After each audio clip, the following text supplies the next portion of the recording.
નમસ્કાર સજ્જનો, સ્વાગત છે આપનું અમારી યુટ્યુબ ચેનલ ક્રિએટિવ ગુજરાતી પર. તો સજ્જનો, જીઓપોલિટિકલ ઇસ્યુના ડરને માર્કેટ આજે તો પચાવી ગયું છે. નિફ્ટી ઇન્ડેક્સ 285 પોઈન્ટ વધીને 24,765 અંક બંધાયો છે. આજે લગભગ 2:45 વાગ્યા આજુબાજુ માર્કેટમાં એક સારી એવી મૂવ આવી હતી. આજનો ડે હાઈ નિફ્ટી ઇન્ડેક્સે 24,856 બનાવ્યો છે. નિફ્ટી ઇન્ડિયા ડિફેન્સ ઇન્ડેક્સ આજે 2.60% પ્લસમાં રહ્યો છે. ઘટવામાં આજે સૌથી વધુ આઈટી ઇન્ડેક્સ 0.60% જેટલો ડાઉન ગયો છે. સ્ટોકમાં આજે આઈટી એલટી ફૂડ્સ 17% વધીને 430 રૂપિયા બંધાયો છે. તો નેટવેબ ટેકનોલોજી 6% ડાઉન ગયો છે. ગોલ્ડ તથા સિલ્વર ઇટીએફમાં આજે નરમાઈ જોવા મળી હતી.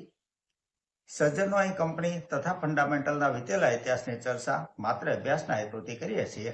જેને ખરીદ વેચાણની ભલામણ નહીં સમજવા આપ સૌને એક વિનંતી કરું છું. આજની ચર્ચાની પહેલી કંપની છે, આ એક પીએસયુ એટલે કે રાષ્ટ્રીયકૃત બેંક છે, bank of India limited.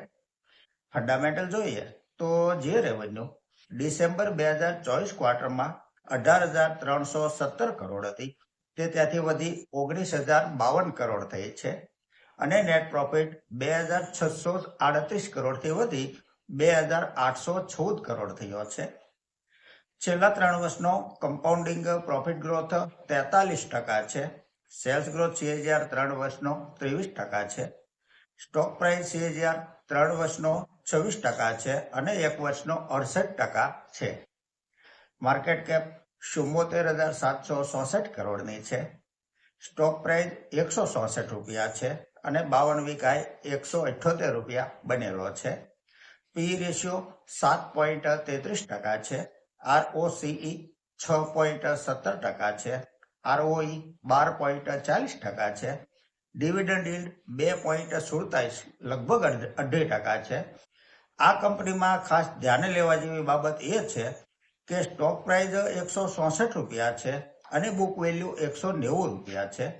Book વેલ્યુથી પણ સ્ટોક નીચે ટ્રેડ કરી રહ્યો છે અને ડિવિડન્ડ યીલ્ડ પણ સારી કહી શકાય. શેર હોલ્ડિંગ પેટર્ન જોઈએ તો પ્રમોટર હોલ્ડિંગ 73.38% છે. એફઆઈઆઈ પાસે 5.82% હોલ્ડિંગ છે. ડીઆઈઆઈનું હોલ્ડિંગ 15.18% છે અને પબ્લિકનું હોલ્ડિંગ 5.62% છે. દોસ્તો, ડિસેમ્બર 2024 ક્વાર્ટરમાં એફઆઈઆઈનું હોલ્ડિંગ 2.92% હતું, જે વધીને 5.82% થયું છે. એટલે કે લગભગ ડબલ થઈ ગયું છે. આ કંપનીમાં એફઆઈઆઈ સારું એવું ઇન્ટરેસ્ટેડ છે અને કંપની પ્રોફિટેબલ છે. આગળની કંપની છે Hindustan zinc limited. Company zinc તથા સિલ્વર જેવી ધાતુનું ઉત્પાદન કરે છે. ઝિંક ઉત્પાદનની 800 મેટ્રિક ટન વાર્ષિક ક્ષમતા છે. કંપની રાજસ્થાનના ઉદયપુરમાં મુખ્યાલય ધરાવે છે. ફંડામેન્ટલ જોઈએ તો જે સેલ્સ ડિસેમ્બર 2024 ક્વાર્ટરમાં 8,556 કરોડ હતું તે વધી 10,922 કરોડ થયું છે. નેટ પ્રોફિટ 2,647 કરોડથી વધી 3,879 કરોડ થયો છે. છેલ્લા 3 વર્ષનો કમ્પાઉન્ડિંગ પ્રોફિટ ગ્રોથ 3% છે, પરંતુ TTM 24% છે. સેલ્સ ગ્રોથ CAGR 3 વર્ષનો 5% છે અને TTM 11% છે. સ્ટોક પ્રાઇસ CAGR 3 વર્ષનો 26% છે, 1 વર્ષનો 45% છે. બેલેન્સ શીટ જોઈએ તો બોરોવિંગ 11,169 કરોડ છે. રિઝર્વ કંપની પાસે 12,770 કરોડ છે. માર્કેટ કેપ 2,51,788 કરોડની છે. સ્ટોક પ્રાઇસ 596 રૂપિયા છે. 52 વીક હાઈ 733 રૂપિયા બનેલો છે. પી રેશિયો 21.60% છે. ROCE 60% છે. ROE 72% છે અને ડિવિડન્ડ યીલ્ડ 4.87% છે, જે ખાસ ધ્યાને લેવું જોઈએ. શેર હોલ્ડિંગ પેટર્ન જોઈએ તો પ્રમોટર હોલ્ડિંગ 61.84% છે.